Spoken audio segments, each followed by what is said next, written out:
এখন আছি আমরা সাপবাড়িতে। এই সাপবাড়ির বিভিন্ন ঘটনা আছে।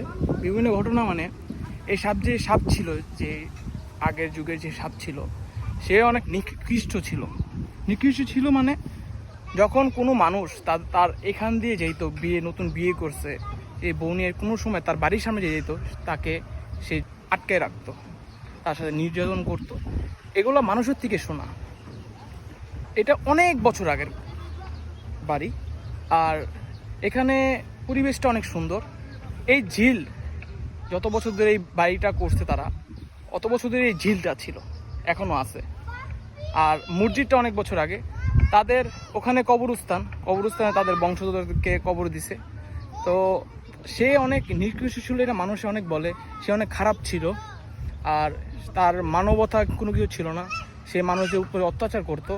তারপরে সে এখান থেকে চলে গেছে। এখন এই বাড়ি ধ্বংসচিত্র পড়ে আছে, এই বাড়ি বন্ধ। এখন সবাই এখানে ভিজিট করে এখানে অনেক শুটিং করে, আর এখানে সবাই ঘুরতে আসে। এমনি পরিবেশটা অনেক সুন্দর। আর আপনারা আসলে পরিবেশটা দেখে, মসজিদটা দেখে আসলে মুগ্ধ হবেন। 200 বছর আগের মসজিদ হবে। এই মসজিদে নামাজ পড়েও মজা পাবেন। ঠান্ডা, ভিতরে অল টাইম এসি লাগে না, ভিতরে অল টাইম ঠান্ডা থাকে।